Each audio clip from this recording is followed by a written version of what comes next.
اللهم صل على محمد وعلى آل محمد كما صليت على إبراهيم وعلى آل إبراهيم في العالمين إنك حميد مجيد. قال الله تعالى في القرآن الكريم: أعوذ بالله من الشيطان الرجيم بسم الله الرحمن الرحيم. يا أيها الناس اتقوا ربكم الذي خلقكم من نفس واحدة وخلق منها زوجها وبث منهما رجالا كثيرا ونساء واتقوا الله الذي تساءلون به والأرحام إن الله كان عليكم رقيبا. وقال أيضا: يا أيها الذين آمنوا اتقوا الله وقولوا قولا سديدا يصلح لكم أعمالكم ويغفر لكم ذنوبكم ومن يطع الله ورسوله فقد فاز فوزا عظيما. قال النبي صلى الله عليه وسلم: فإن أصدق الحديث كتاب الله وخير الهدي هدي محمد صلى الله عليه وسلم وشر الأمور محدثاتها وكل محدثة بدعة وكل بدعة ضلالة وكل ضلالة في النار. الله أكبر الله أكبر الله أكبر الله أكبر الله أكبر الله أكبر الله أكبر ولله الحمد. Hadirin yang dirahmati Allah Subhanahu wa taala. Di kesempatan yang berbahagia ini, di hari yang berbahagia ini, izinkanlah kami sebagai khatib menasihati diri kami sendiri, kemudian antum sekalian, agar selalu meningkatkan ketakwaan serta ketaatan kita kepada Allah Subhanahu wa taala. Karena dengan hal itu insyaallah kita akan dimatikan dalam keadaan husnul khatimah. Allah Subhanahu wa taala berfirman: Ya ayyuhalladzina amanu taqullaha haqqa tuqatih wa la tamutunna illa wa antum muslimun.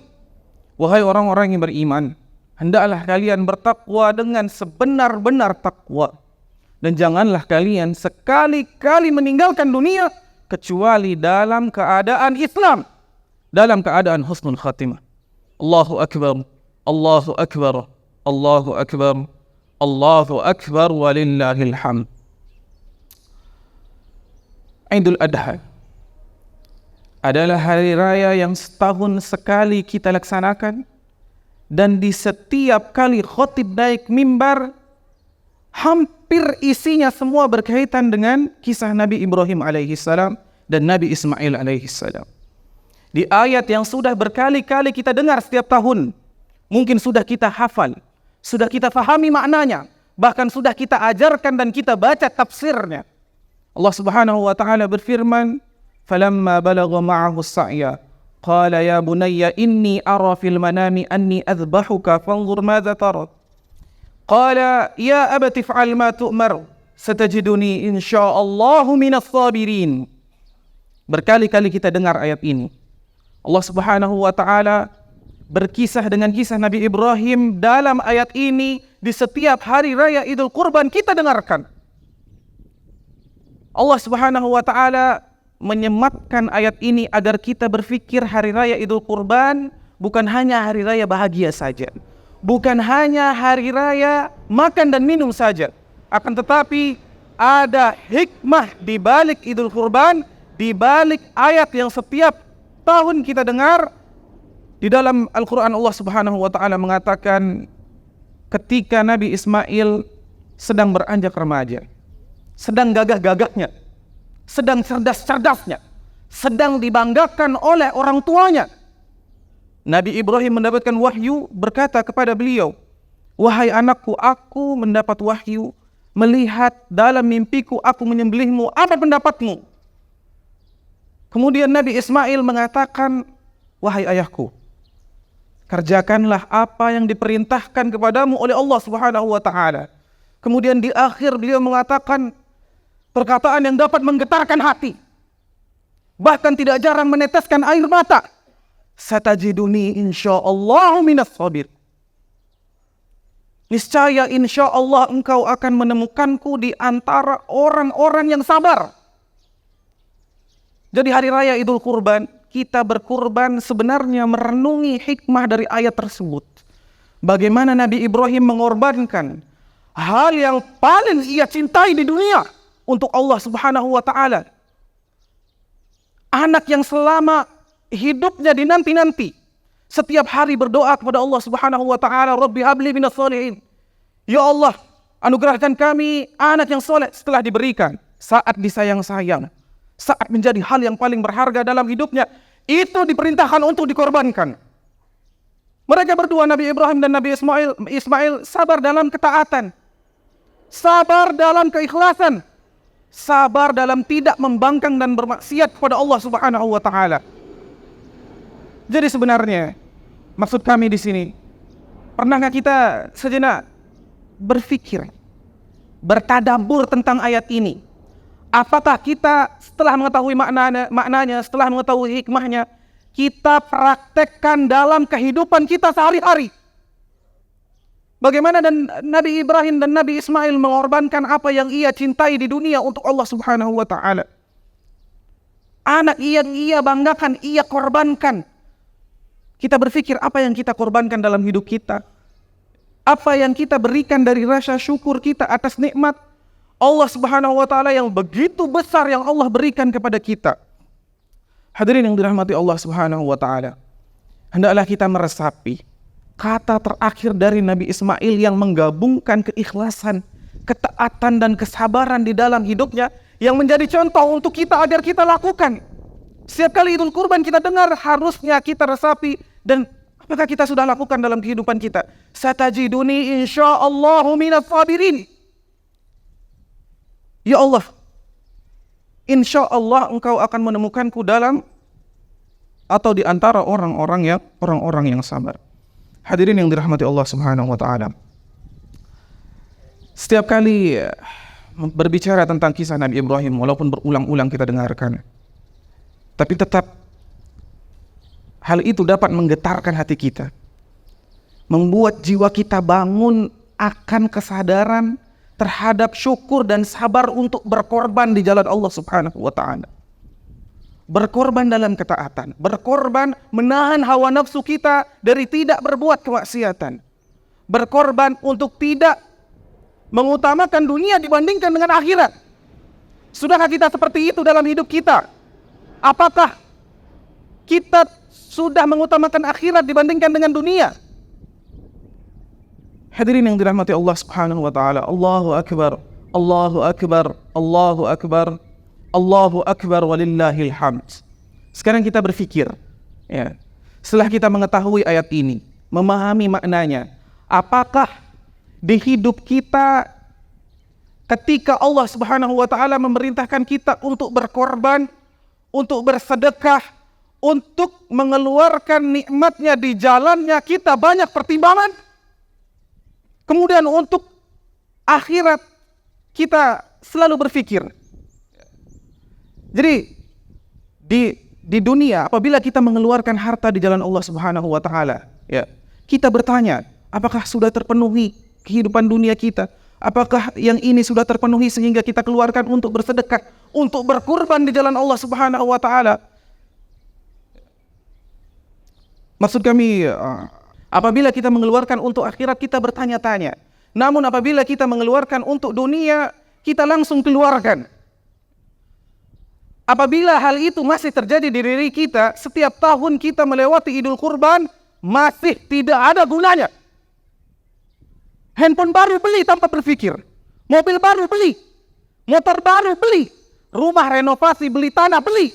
Akan tetapi berkurban yang hanya 2 juta, 3 juta, kita berpikir. Bersedekah yang hanya sedikit saja, banyak pertimbangan. Kemana ayat Allah Subhanahu wa taala, wa mal hayatud dunya illa la'ibu wa lahu. Tidaklah kehidupan dunia kecuali senda gurau saja. Walal akhiratu khairun laka minal ula. Dan akhirat bagi seorang mukmin lebih utama dan lebih baik. Hadirin yang dirahmati Allah Subhanahu wa taala. Idul Kurban mengajarkan kita untuk taat kepada Allah Subhanahu wa taala, untuk ikhlas mengharap ridhonya, untuk bersabar dari setiap hal yang kita dapatkan di dunia, yang tertimpa di diri kita. Untuk itulah Allah Subhanahu wa taala mengatakan tentang kurban. Allah Subhanahu wa taala berfirman, "La yanalallaha luhumuha wala dima'uha walakin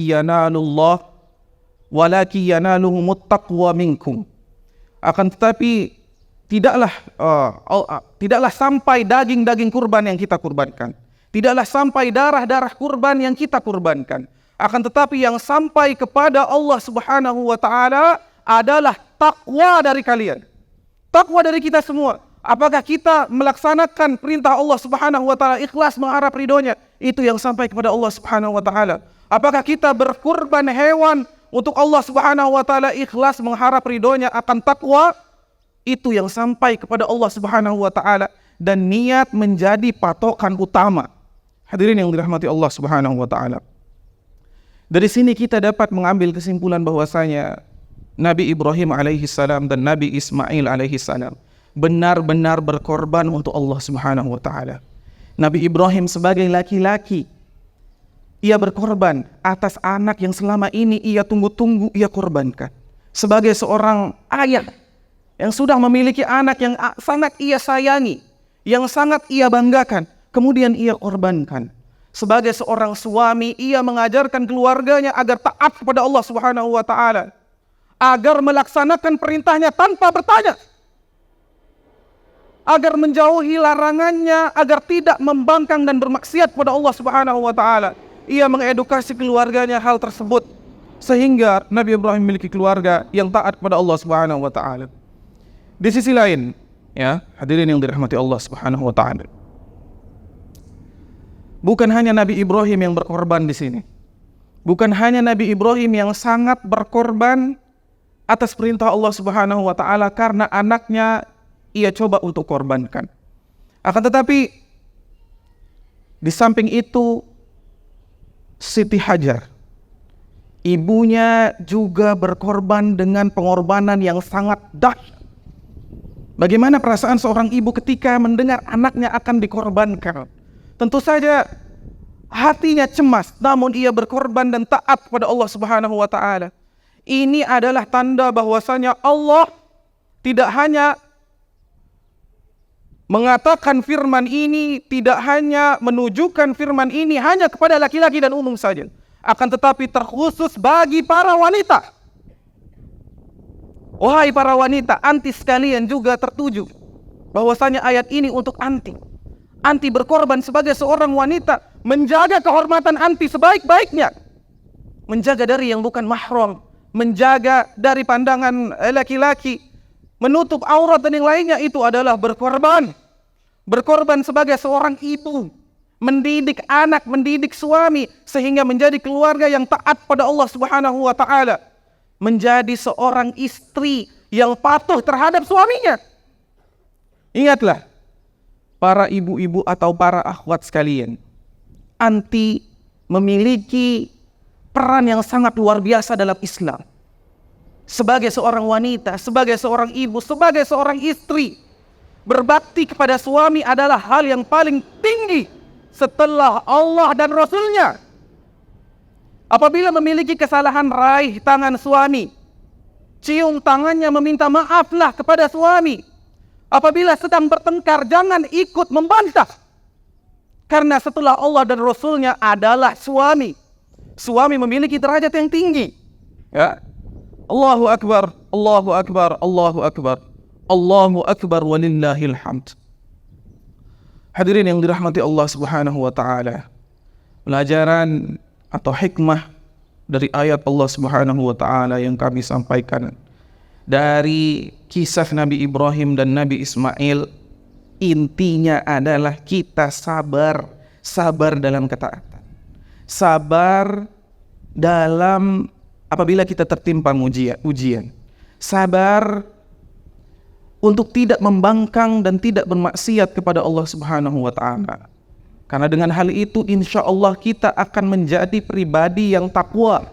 Kita akan menjadi pribadi yang lebih baik lagi. Jadi setiap Idul Kurban lewat, kita semakin bertakwa, kita semakin rela berkorban, kita semakin sabar untuk berkorban untuk Allah Subhanahu wa taala. Hadirin yang dirahmati Allah Subhanahu wa taala, dengan ini kami menasihati diri kami sendiri, kemudian antum sekalian. Setiap kali datang atau kita mendengar ayat Allah Subhanahu wa taala, hendaklah kita benar-benar meresapinya dan mempraktekkannya dalam kehidupan kita. Sehingga dengan itu insya Allah, Allah akan membantu setiap hal yang kita inginkan. Allah akan membantu kesulitan-kesulitan yang ada dalam diri kita. Allahumma salli ala Muhammad wa ala ali Muhammad kama sallaita ala Ibrahim wa ala ali Ibrahim fil alamin innaka Hamidum Majid. Biqaulika ya Allah, qul huwallahu ahad, Allahus samad, lam yalid wa lam yulad wa lam yakul lahu kufuwan ahad. Semoga dengan ini kita menjadi pribadi yang semakin bertakwa dan insya Allah mati dalam keadaan husnul khatimah. Allahumma gfir lil muslimina wal muslimat wal mu'minina wal mu'minat al ahya'i minhum wal amwat innaka sami'un qaribun mujibud da'awat wa ya qadiyal hajat. Ya Allah ya Rabbi, ya Allah ya Rabbana, ampunilah dosa kami, baik yang disengaja ataupun tidak disengaja. Dosa kedua orang tua kami, dosa semua orang tua kami, baik yang masih hidup ataupun yang sudah mendahului kami. Tidak bersama kami memekikkan takbir mengagungkan nama-Mu ya Allah. Allahu Akbar, Allahu Akbar, Allahu Akbar. Ya Allah ya Rabbana, mudahkanlah jalan kami untuk taat kepadamu. Ya Allah, berikanlah kami kemudahan dalam beristiqamah, menjauhi larangan-larangan-Mu, dalam beribadah kepadamu, dalam lindungan rahmat-Mu ya Allah. Mudahkanlah kami menuju taqwa, mudahkanlah kami menuju orang-orang yang bersabar, menjadi orang-orang yang bersabar, bersabar atas ujian darimu, bersabar taat kepadamu, bersabar untuk tidak bermaksiat kepadamu, hanya kepadamu ya Allah. Kami bermunajat ya Allah, setiap takdir-Mu baik bagi kami. Setiap yang kami jalani, kami memohon ridha-Mu ya Allah. Setiap yang kami dapati, kami memohon bimbingan-Mu ya Allah. Lindungilah kami dari setiap yang buruk. Anugerahkanlah kami dari setiap yang baik. Di hari yang berkah ini, yang penuh kebahagiaan ini, kami bersimpuh memohon kepadamu. Sesungguhnya Engkau pengijabah doa, pengasih kepada hamba-Mu, penyayang kepada setiap makhluk-Mu. Lindungilah seluruh kaum muslimin di muka bumi, terkhusus bagi saudara-saudara kami di Gaza, di Palestina. Berikanlah kepada mereka pengorbanan-pengorbanan yang berkah di jalan-Mu. Lindungilah mereka dari musuh-Mu, musuh-musuh agama ya Allah. Ya Allah ya Rabbana, lindungilah setiap muslim di seluruh tempat di atas muka bumi. Subhana rabbika rabbil izzati amma yasifun, wa salamun alal mursalin walhamdulillahi rabbil alamin.